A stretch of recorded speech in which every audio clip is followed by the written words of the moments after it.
कुछ भी ऐसा आपत्तिजनक नहीं लगा। और मुझे बिल्कुल जो जिसने भी देखा होगा, क्योंकि जो लोग शिवाजी पार्क में बैठे थे, जो लाखों की संख्या में, हजारों की संख्या में लोग बैठे थे, अगर ऐसा आपत्तिजनक होता तो वहां की जो हिंदू जनता थी उसको रिएक्ट करती। उन्होंने नहीं रिएक्ट किया। जाहिर सी बात है, $1 मिलियन इंडस्ट्रीज देश के अंदर चलती है, जिसका सिर्फ एक काम है, और वो काम है राहुल गांधी की छवि को करना। और ये चुनाव में जायज भी है। भारतीय जनता पार्टी कोशिश करेगी कांग्रेस की छवि खराब करते हैं, वो कह देंगे क्या राहुल गांधी तो ऐसी बात कहेंगे। ठीक है, सुधांशु जी मैं आपके पास आऊंगी, लेकिन राजनीतिक मेहमानों के पास जाऊं उसके पहले आशुतोष जी आपके पास आते हुए, तीर कमान से और बात जुबान से अगर निकल गई तो यकीनन सामने वाले उसके अर्थ के अलग अलग अर्थ निकालेंगे ही। राहुल गांधी अगर हिंदू धर्म का हवाला देकर इस तरह की बातें करेंगे तो क्या आपको लग रहा है कि राजनीतिक भूल कर दी उन्होंने, जैसा कि संगीत रागी बता रहे हैं? आइए देखते हैं, मजा आएगा। चित्रा जी, मुझे तो लगता है कि क्या भारतीय जनता पार्टी 2024 लोकसभा का चुनाव हारने जा रही है क्या? मैं जानता हूं कि मेरे इस वक्तव्य के बाद से भारतीय जनता पार्टी और उनके समर्थकों को, जो राजनीतिक विश्लेषक है, उनको बहुत तकलीफ होगी। लेकिन सवाल क्या है, इसी तरीके की बात पश्चिम बंगाल के चुनाव के दौरान कही गई थी।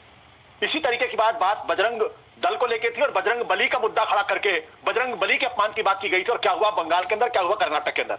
साफ बिल्कुल स्पष्ट है कि दरअसल पूरे चुनाव को कम्युनलाइज करने की कोशिश की जाएगी। तो चुनाव होना चाहिए आने वाले पिछले 10 साल के ऊपर जो उपलब्धियां हैं उनके ऊपर, बजाय उसके आप उसको हिंदू धर्म से जोड़ने की कोशिश कर रहे हैं। आप दूसरे तबके को हिंदू धर्म विरोधी बताने की कोशिश कर रहे हैं। यह इस बात को दर्शाता है कि किस तरीके से आप अपनी 10 साल की उपलब्धियों के ऊपर चुनाव में नहीं जाना चाहते, ना उसके ऊपर बातचीत करना चाहते हैं, बल्कि आप दूसरे हिंदू धर्म की बात कोशिश करते हैं। हिंदू धर्म के अंदर जो जानकार लोग अच्छी तरीके से जानते हैं कि दयानंद सरस्वती ने क्या कहा था। सुधांशु जी बहुत विद्वान आदमी है, मैं तो उनसे गुजारिश करूंगा कि दयानंद सरस्वती जी ने जो भगवान राम के बारे में कहा था, जो कृष्ण के बारे में कहा था, उसके बारे में उनको जनता के सामने खुलासा करना चाहिए, जो उन्होंने सत्यार्थ प्रकाश में लिखा हुआ है। और जिस आर्य समाज के आंदोलन की बात की जाती है, तो ये हिंदू धर्म को इतना नैरो कर देना चाहते हैं, इतना नैरो कर देना चाहते हैं, ताकि सिर्फ जो आरएसएस कहे, जो बीजेपी कहे, वही हिंदू धर्म, बाकी कुछ नहीं। ये बड़ी अच्छी बात कही आप। तो अभी तक मुझे लगता है कि भारतीय जनता पार्टी को चुनाव में एज है, लेकिन आज जिस तरीके से शक्ति की ढाल को लेकर बात की जा रही, मेरे मन में सवाल पैदा हो गया, क्या भारतीय जनता पार्टी चुनाव हारने जा रही है? जो इस तरीके से मुद्दे को उठाने की कोशिश कर रही है।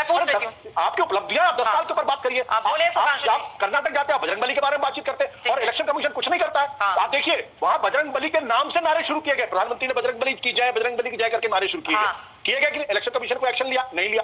तो ये प्रश्न बहुत स्पष्ट है। संगीत रागी जी समझदार आदमी है, तो मजबूरी है उनको वही कहना है जो उनको कहा जाएगा। मैं जवाब ले लेती हूँ। आपने कहा, सुधांशु जी को पूछ रहे हैं कि 10 साल की उपलब्धियां क्यों नहीं बता रहे हैं आप लोग? ये शक्ति स्वरूपा को लेकर अब बीजेपी इतने आक्रामक तरीके से क्यों आगे बढ़ रही है राहुल के बयान पर? देखिए, आशुतोष जी भी बहुत विद्वान आदमी है, परंतु क्या करें, आज विद्वता की सारी व्यवस्थाएं निष्फल हो जाती हैं जब ऐसे व्यक्ति को डिफेंड करना पड़ता है। चित्रा जी, आप ही के तो चैनल पे प्रधानमंत्री जी आए थे जिस दिन घोषणा हुई थी, क्या गिनाया था उन्होंने? एक उपलब्धि गिनाई थी। 675 जिलों में 600 में स्टार्टअप है। क्या बात करें? मगर साहब आशुतोष जी, ये हमने बोला कि राहुल गांधी ने बोला शक्ति की बात? और ये भी मैं बात स्पष्ट कर दूं, हमारे लिए चुनाव का मुद्दा नहीं है। अच्छा सुनिए आशुतोष जी, आपने बयान पे ध्यान नहीं दिया। राहुल गांधी अपनी तथाकथित न्याय यात्रा समाप्त होने प्रेस कॉन्फ्रेंस में क्या बोले? मैं दर्शकों से कहता हूं, वीडियो जाकर देखिए। वो बोले कभी ना कभी तो बीजेपी सरकार से बाहर आएगी। मतलब साफ है, अभी ना अभी तो बीजेपी आएगी। नंबर 2, उन्होंने आकर यह कहना शुरू कर दिया कि ईवीएम में जान है, मतलब अपनी अवश्यंभावी पराजय